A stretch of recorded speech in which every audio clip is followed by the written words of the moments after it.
श्री गुरु सत्ताय नमः। सभी को प्रणाम। परम पूज्य गुरुदेव लिखते हैं, हमारा अज्ञातवास और तप साधना का उद्देश्य। तप की शक्ति अपार है। जो कुछ अधिक से अधिक शक्ति संपन्न तत्व इस विश्व में है, उसका मूल तप में ही सन्निहित है। सूर्य तपता है, इसीलिए ही वो समस्त विश्व को जीवन प्रदान करने लायक प्राण भंडार का अधिपति है। ग्रीष्म की ऊष्मा से जब वायुमंडल भली प्रकार तप लेता है तो मंगलमयी वर्षा होती है। सोना तपता है तो खरा, तेजस्वी और मूल्यवान बनता है। जितनी भी धातुएं हैं वे सभी खान से निकलते समय दूषित, मिश्रित व दुर्बल होती हैं, पर जब उन्हें कई बार भट्टियों में तपाया, पिघलाया और गलाया जाता है तो वे शुद्ध एवं मूल्यवान बन जाती हैं। कच्ची मिट्टी के बने हुए कमजोर खिलौने और बर्तन जरा से आघात से टूट सकते हैं। तपाए और पकाए जाने पर मजबूत एवं रक्तवर्ण हो जाते हैं। कच्ची ईंट भट्टे में पकने पर पत्थर जैसी कड़ी हो जाती है। पीठ की जठराग्नि द्वारा पकाया हुआ अन्न भी रक्त, अस्थि का रूप धारण कर हमारे शरीर का भाग बनता है। यदि वह अग्नि संस्कार की तप की प्रक्रिया बंद हो जाए तो निश्चित रूप से विकास का सारा काम बंद हो जाएगा। प्रकृति तपती है, इसीलिए सृष्टि की सारी संचालन व्यवस्था चल रही है। जीव तपता है, उसी से उसके अंतराल में छिपे हुए पुरुषार्थ, पराक्रम, साहस, उल्लास, ज्ञान, विज्ञान, प्रकृति रत्नों की श्रृंखला प्रस्फुटित होती है। माता अपने अंड एवं भ्रूण को अपने उदरस्थ ऊष्मा से पकाकर शिशु का प्रसव करती है। जिन जीवों ने मूर्छित स्थिति से ऊंचे उठने के लिए खाने और सोने से कुछ अधिक करने की आकांक्षा की है, उन्हें तप करना पड़ा है। संसार में अनेकों पुरुषार्थी, पराक्रमी, इतिहास के पृष्ठों पर अपनी छाप छोड़ने वाले महापुरुष जो हुए हैं, उन्हें किसी न किसी रूप में अपने अपने ढंग का तप करना पड़ा है। सभी महत्वपूर्ण कार्य भूमिकाओं का संपादन करने वाले व्यक्ति वे ही बन सके हैं जिन्होंने कठोर श्रम, अध्यवसाय एवं तपश्चर्या की नीति को अपनाया है। यदि इन लोगों ने आलस्य, प्रमाद, अकर्मण्यता, शिथिलता एवं विलासिता की नीति अपनाई होती तो वे कदापि उस स्थान पर न पहुंच पाते जो उन्होंने कष्ट सहिष्णु एवं पुरुषार्थी बनकर उपलब्ध किया है। पुरुषार्थों में आध्यात्मिक पुरुषार्थ का मूल्य और महत्व अधिक है। ठीक उसी प्रकार जिस प्रकार की सामान्य संपत्ति की अपेक्षा आध्यात्मिक शक्ति संपदा की महत्ता अधिक है। धन, बुद्धि, बल आदि के आधार पर अनेक व्यक्ति उन्नतिशील, सुखी एवं सम्मानित बनते हैं, पर उन सबसे अनेक गुना महत्व वे लोग प्राप्त करते हैं जिन्होंने आध्यात्मिक बल का संग्रह किया है। पीतल और सोने में, कांच और रत्न में जो अंतर है, वही अंतर सांसारिक संपत्ति एवं आध्यात्मिक संपदा के बीच में भी है। इस संसार में धनी, सेठ, अमीर, उमराव, गुड़ी, विद्वान, कलावंत बहुत हैं, पर उनकी तुलना उन महान आत्माओं के साथ नहीं हो सकती जिनने अपने आध्यात्मिक पुरुषार्थ के द्वारा अपना ही नहीं, संसार का हित साधन किया है। प्राचीन काल में भी सभी समझदार लोग अपने बच्चों को कष्ट सहिष्णु, अध्यवसायी, तितिक्षाशील एवं तापसी बनाने के लिए छोटी आयु में ही गुरुकुलों में भर्ती करते थे, ताकि आगे चलकर वे कठोर जीवन यापन करने के अभ्यस्त होकर महापुरुषों की महानता के अधिकारी बन सकें। संसार में जब कभी कोई महान कार्य संपन्न हुए हैं तो उनके पीछे तपश्चर्या की शक्ति अवश्य रही है। हमारा देश देवताओं और नर रत्नों का देश रहा है। ये भारत भूमि स्वर्गादपि गरीयसी कहलाती रही है, अर्थात ये स्वर्ग से भी श्रेष्ठ है। ज्ञान, पराक्रम और संपदा की दृष्टि से यह राष्ट्र सदा से विश्व का मुकुटमणि रहा है। उन्नति के इस उच्च शिखर पर पहुंचने का कारण यहाँ के निवासियों की प्रचंड तपनिष्ठा ही रही है। आलसी और विलासी, स्वार्थी और लोभी लोगों को यहाँ सदा से घृणित एवं निकृष्ट माना जाता रहा है। तप शक्ति की महत्ता को भारत के निवासियों ने पहचाना, तत्वतः कार्य किया और उसके उपार्जन में पूरी तत्परता दिखाई। तभी यह संभव हो सका कि भारत को जगत गुरु, चक्रवर्ती शासक एवं संपदाओं के स्वामी होने का इतना ऊंचा गौरव प्राप्त हुआ था।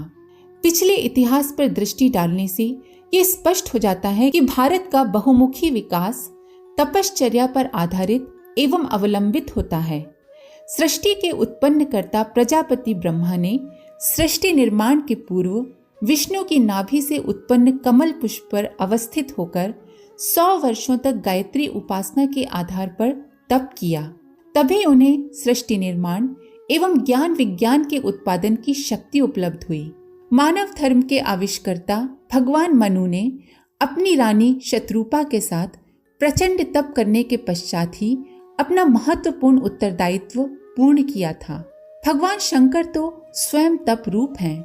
उनका कार्यक्रम सदा से ही तप साधना रहा है। शेष जी तप के बल पर ही इस पृथ्वी को अपने शीश पर धारण किए हैं। सप्त ऋषियों ने इसी मार्ग पर दीर्घ काल तक चलते रहकर वह सिद्धि प्राप्त की जिससे सदा उनका नाम अजर अमर रहेगा। देवताओं के गुरु बृहस्पति और असुरों के गुरु शुक्राचार्य अपने अपने शिष्यों के कल्याण, मार्गदर्शन और सफलता की साधना अपनी तप शक्ति के आधार पर ही करते रहे हैं। नई सृष्टि रच डालने वाले विश्वामित्र की, रघुवंशी राजाओं की अनेक पीढ़ियों तक मार्गदर्शन करने वाले वशिष्ठ की क्षमता तथा साधना तप में ही अंतर्निहित थी। एक बार राजा विश्वामित्र वन में अपनी सेना को लेकर पहुंचे तो वशिष्ठ जी ने कुछ सामान न होने पर भी सारी सेना का समुचित आतिथ्य कर दिखाया तो विश्वामित्र दंग रह गए। किसी प्रसंग को लेकर जब निहत्थे वशिष्ठ और विशाल सेना संपन्न विश्वामित्र में युद्ध ठन गया तो तपस्वी वशिष्ठ के सामने राजा विश्वामित्र को परास्त होना पड़ा।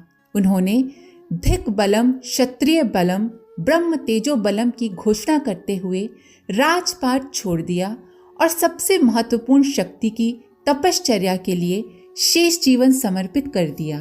अपने नरकगामी पूर्व पुरुषों का उद्धार तथा प्यासी पृथ्वी को जल पूर्ण करके जन समाज का कल्याण करने के लिए गंगावतरण की आवश्यकता थी। इस महान उद्देश्य की पूर्ति लौकिक पुरुषार्थ से नहीं वरन तप शक्ति से ही संभव थी। भगीरथ कठोर तप करने के लिए वन को गए और अपनी साधना से प्रभावित कर गंगा जी को भूलोक में लाने एवं शिव जी को अपनी जटाओं में धारण करने के लिए तैयार किया। ये कार्य साधारण प्रक्रिया से संपन्न न होता, तप ने ही इसे संभव बनाया। च्यवन ऋषि इतना कठोर दीर्घकालीन तप कर रहे थे कि उनके सारे शरीर पर दीमक ने अपना घर बना लिया था और उनका शरीर एक मिट्टी का टीला जैसा बन गया था।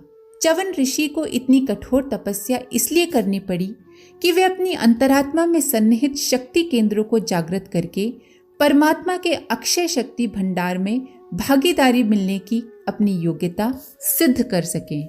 शुकदेव जी जन्म से साधना रत हो गए। उन्होंने मानव जीवन का एकमात्र सदुपयोग इसी में समझा कि इसका उपयोग आध्यात्मिक प्रयोजनों में करके नर तन जैसे सुर दुर्लभ सौभाग्य का सदुपयोग किया जाए। वे चकाचौंध पैदा करने वाले वासना एवं तृष्णाजन्य प्रलोभनों को दूर से नमस्कार करके ब्रह्म ज्ञान की, ब्रह्म तत्व की उपलब्धि में संलग्न हो गए। तपस्वी ध्रुव ने खोया कुछ नहीं। यदि वो साधारण राजकुमार की तरह मौज शौक का जीवन यापन करता तो समस्त ब्रह्मांड का केंद्र बिंदु ध्रुव तारा बनने और अपनी कीर्ति को अमर बनाने का लाभ उसे प्राप्त न हो सका होता। उस जीवन में भी उसे जितना विशाल राजपाट मिला उतना किसी की अधिक से अधिक कृपा प्राप्त होने पर भी उसे उपलब्ध न हुआ होता। पृथ्वी पर बिखरे हुए अन्न कणों को बीनकर अपना निर्वाह करने वाले कणाद ऋषि, वट वृक्ष के दूध पर गुजारा करने वाले वाल्मीकि ऋषि भौतिक विलासिता से वंचित रहे, पर इसके बदले में जो कुछ पाया वो बड़ी से बड़ी संपदा से कम न था। भगवान बुद्ध और भगवान महावीर ने अपने काल में लोक की दुर्गति को मिटाने के लिए तपस्या को ही ब्रह्मास्त्र के रूप में प्रयोग किया। व्यापक हिंसा और असुरता के वातावरण को दया अहिंसा के रूप में परिवर्तित कर दिया। दुष्टता को हटाने के लिए यूं अस्त्र शस्त्रों का दंड दमन का मार्ग सरल समझा जाता है, पर वह भी सेना एवं आयुधों की सहायता से उतना नहीं हो सकता जितना तपोबल से। अत्याचारी शासकों का पृथ्वी से उन्मूलन करने के लिए परशुराम जी का फरसा अभूतपूर्व अस्त्र सिद्ध हुआ। उसी से उन्होंने सेना के बड़े बड़े सामंतों से सुसज्जित राजाओं को परास्त कर 21 बार पृथ्वी को राजाओं से रहित कर दिया। महर्षि अगस्त का कोप बेचारा समुद्र क्या सहन करता। उन्होंने 3 चुल्लुओं में सारे समुद्र को उदरस्थ कर लिया।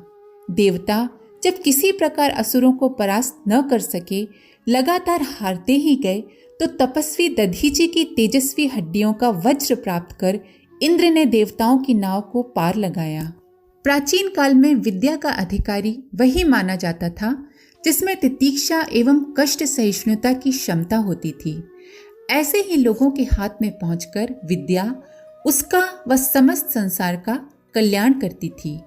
आज विलासी और लोभी प्रवृत्ति के लोगों को ही विद्या सुलभ हो गई है, फलस्वरूप वे उसका दुरुपयोग भी खूब कर रहे हैं। हम देखते हैं कि अशिक्षितों की अपेक्षा सुशिक्षित ही मानवता से अधिक दूर हैं और वे विभिन्न प्रकार की समस्याएं उत्पन्न करके संसार की सुख शांति के लिए अभिशाप बने हुए हैं। प्राचीन काल में प्रत्येक अभिभावक अपने बालकों को तपस्वी मनोवृत्ति का बनाने के लिए उन्हें गुरुकुलों में भेजता था और गुरुकुलों के संचालक बहुत बहुत समय तक बालकों में कष्ट सहिष्णुता जागृत करते थे और जो इस प्रारंभिक परीक्षा में सफल होते थे उन्हें ही परीक्षाधिकारी मानकर विद्या दान करते थे। उद्यालक, आरुणी आदि अगणित छात्रों को कठोर परीक्षाओं से गुजरना पड़ा था। ब्रह्मचर्य को तप का प्रधान अंग माना गया है। बजरंगी हनुमान, बाल ब्रह्मचारी भीष्म पितामह के पराक्रमों से हम सभी परिचित हैं। शंकराचार्य, दयानंद आदि अनेकों महापुरुष अपने ब्रह्मचर्य व्रत के आधार पर ही संसार की महान सेवा कर सके। प्राचीन काल में ऐसे अनेकों गृहस्थ होते थे जो विवाह होने पर भी अपनी पत्नी के साथ ब्रह्मचर्य का पालन करते थे। आत्मबल प्राप्त करके तपस्वी लोग उस तप बल से न केवल अपना आत्मकल्याण करते हैं वरन अपनी थोड़ी सी शक्ति शिष्यों को देकर उनको भी महान पुरुष बना देते थे। विश्वामित्र के आश्रम में रहकर रामचंद्र जी का, संदीपनी ऋषि के गुरुकुल में पढ़कर कृष्णचंद्र जी का ऐसा निर्माण हुआ कि भगवान कहलाए। समर्थ गुरु रामदास के चरणों में बैठकर एक मामूली सा मराठा बालक छत्रपति शिवाजी बना। रामकृष्ण परमहंस से शक्ति कण पाकर नास्तिक नरेंद्र संसार का श्रेष्ठ धर्म प्रचारक विवेकानंद कहलाया। प्राण रक्षा के लिए मारे मारे फिरते हुए इंद्र को महर्षि दधीचि ने अपनी हड्डियां देकर उसे निर्भय बनाया। नारद का जरा सा उपदेश पाकर डाकू वाल्मीकि महर्षि बन गया। उत्तम संतान प्राप्त करने के अभिलाषी भी तपस्वियों के अनुग्रह से सौभाग्यान्वित हुए हैं। अनेकों ऋषि कुमार अपने माता पिता का प्रचंड अध्यात्म बल जन्म से ही लेकर पैदा होते थे और वे बालकपन में ही वह कार्य कर लेते थे जो बड़ों के लिए कठिन होते हैं। लोमश ऋषि के पुत्र श्रृंगी ऋषि ने राजा परीक्षित द्वारा अपने पिता के गले में सर्प डाला जाता देखकर क्रोध से शाप दिया कि 7 दिन में कुकृत्य करने वाले को सर्प काट लेगा। परीक्षित की सुरक्षा के भारी प्रयत्न किए जाने पर भी सर्प से काटे जाने का ऋषि कुमार का शाप सत्य होकर ही रहा। शाप और वरदानों के आश्चर्यजनक परिणामों की चर्चा से हमारे प्राचीन इतिहास के पृष्ठ भरे पड़े हैं। श्रवण कुमार को तीर मारने के दंड स्वरूप उसके पिता ने राजा दशरथ को शाप दिया था कि वह भी पुत्र शोक में इसी प्रकार बिलख बिलख कर मरेंगे। तपस्वी के मुख से निकला हुआ वचन असत्य नहीं हो सकता था। राजा दशरथ को उसी प्रकार मरना पड़ा था। गौतम ऋषि के शाप से इंद्र और चंद्रमा जैसे देवताओं की दुर्गति हुई। प्रसन्न होने पर देवताओं की ही भांति तपस्वी ऋषि भी वरदान प्रदान करते थे और दुख दारिद्र से पीड़ित अनेकों व्यक्ति सुख शांति के अवसर प्राप्त करते थे। पुरुष ही नहीं, तप साधना के क्षेत्र में भारत की महिलाएं भी पीछे नहीं थीं। पार्वती ने प्रचंड तप करके मदन दहन करने वाले समाधिस्थ शंकर को विवाह करने के लिए विवश किया। अनुसुईया ने अपनी आत्मशक्ति से ब्रह्मा, विष्णु और महेश को नन्हे नन्हे बालकों के रूप में परिणत कर दिया। सुकन्या ने अपने वृद्ध पति को युवा बनाया। सावित्री ने यम से संघर्ष करके अपने मृतक पति के प्राण लौटाए। कुंती ने सूर्य तप करके कुमारी अवस्था में सूर्य के समान तेजस्वी कर्ण को जन्म दिया। क्रुद्ध गांधारी ने कृष्ण को श्राप दिया था कि जिस प्रकार मेरे कुल का नाश किया है वैसे ही तेरा कुल परस्पर संघर्ष में नष्ट होगा। गांधारी के वचन मिथ्या नहीं गए। सारे यादव आपस में ही लड़कर नष्ट हो गए। दमयंती के शाप से व्याध को जीवित ही जल जाना पड़ा। ईड़ा ने अपने पिता मनु का यज्ञ संपन्न कराया और उनके अभीष्ट प्रयोजन को पूरा करने में सहायता की। इन आश्चर्यजनक कार्यों के पीछे उनकी तप शक्ति की महिमा प्रत्यक्ष है। देवताओं और ऋषियों की भांति ही इस प्रकार के 10-20 नहीं हजारों लाखों प्रसंग भारतीय इतिहास में मौजूद हैं, जहां तप शक्ति के लाभों से लाभान्वित होकर साधारण नर तनधारी जनों ने विश्व को चमत्कृत कर देने वाले स्व पर कल्याण के महान आयोजन पूर्ण करने वाले उदाहरण उपस्थित किए हैं। हमने भी अपने जीवन के आरंभ से ही यह तपश्चर्या का कार्य अपनाया है। 24 महापुरुष चरणों के कठिन तप द्वारा उपलब्ध शक्ति का उपयोग हमने लोक कल्याण में किया है। फलस्वरूप अगणित व्यक्ति हमारी सहायता से भौतिक उन्नति एवं आध्यात्मिक प्रगति की उच्च कक्षा तक पहुंचे हैं। अनेकों को भारी व्यथा व्याधियों से, चिंता परेशानियों से छुटकारा मिला है। साथ ही धर्म जागृति एवं नैतिक पुरुत्थान की दिशा में आशाजनक कार्य हुआ है। 24 लाख गायत्री उपासकों का निर्माण एवं 24,000 कुंडों के यज्ञों का संकल्प इतना महान था कि सैकड़ों व्यक्ति मिलकर कई जन्मों में भी पूर्ण नहीं कर सकते थे, किंतु ये सब कार्य कुछ ही दिनों में बड़े आनंद पूर्वक पूर्ण हो गए। गायत्री तपोभूमि का, गायत्री परिवार का निर्माण एवं वेद भाष्य का प्रकाशन ऐसे कार्य हैं जिनके पीछे साधना तपश्चर्या का प्रकाश झांक रहा है। आगे और भी प्रचंड तप करने का निश्चय किया है और भावी जीवन को तप साधना में ही लगा देने का निश्चय किया है, तो इसमें आश्चर्य की बात नहीं है। हम तप का महत्व समझ चुके हैं कि संसार के बड़े से बड़े पराक्रम और पुरुषार्थ एवं उपार्जन की तुलना में तप साधना का मूल्य अत्यधिक है। जौहरी कांच को फेंक रत्न की साज संभाल करता है। हमने भी भौतिक सुखों को लात मारकर यदि तप की संपत्ति एकत्रित करने का निश्चय किया है तो उससे मोहग्रस्त परिजन भले ही खिन्न होते रहें। वस्तुतः इस निश्चय में दूरदर्शिता और बुद्धिमत्ता ही ओतप्रोत है। राजनीतिज्ञ और वैज्ञानिक दोनों मिलकर इन दिनों जो रचना कर रहे हैं वो केवल आग लगाने वाली, नाश करने वाली ही है। ऐसे हथियार तो बन रहे हैं जो विपक्षी देशों को तहस नहस करके अपनी विजय पताका गर्वपूर्वक फहरा सके, पर ऐसे अस्त्र कोई नहीं बना पा रहा है जो लगाई आग को बुझा सके, आग लगाने वालों के हाथ को कुंठित कर सके और जिनके दिलों व दिमागों में नशंसता की भट्टी जलती है उनमें शांति एवं सौभाग्य की सरसता प्रवाहित कर सके। ऐसे शांति शस्त्रों का निर्माण राजधानियों में, वैज्ञानिक प्रयोगशालाओं में नहीं हो सकता है। प्राचीन काल में जब भी इस प्रकार की आवश्यकता अनुभव हुई है तब तपोवनों की प्रयोगशाला में तप साधना के महान प्रयत्नों द्वारा ही शांति शस्त्र तैयार किए गए हैं। वर्तमान काल में अनेक महान आत्माएं इसी प्रयत्न के लिए अग्रसर हुई हैं। संसार को, मानव जाति को सुखी और समुन्नत बनाने के लिए अनेकों प्रयत्न हो रहे हैं।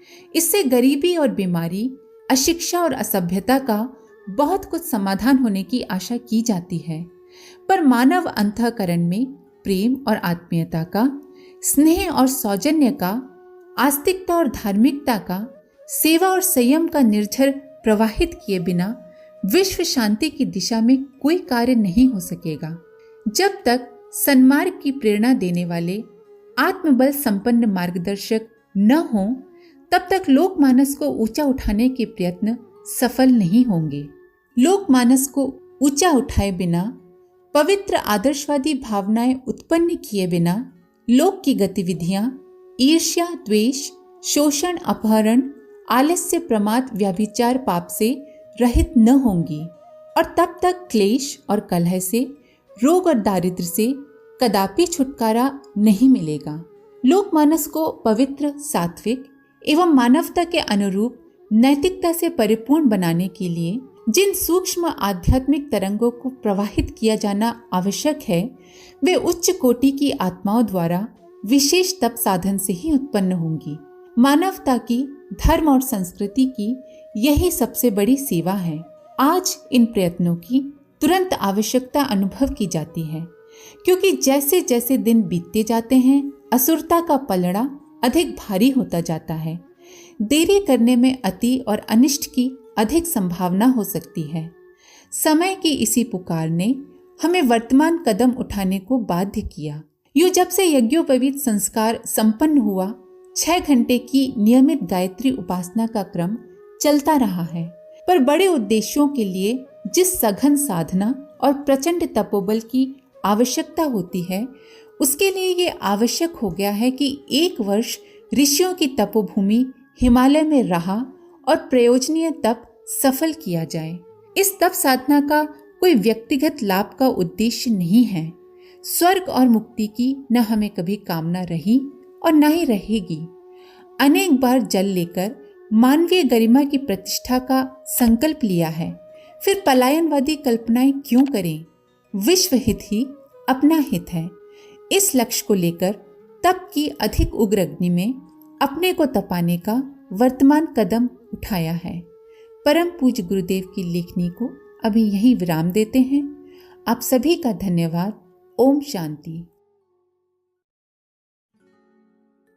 हमारे YouTube चैनल को सब्सक्राइब करें और बेल आइकन को दबाकर ऑल पर क्लिक करें ताकि नोटिफिकेशंस आपको मिलती रहें।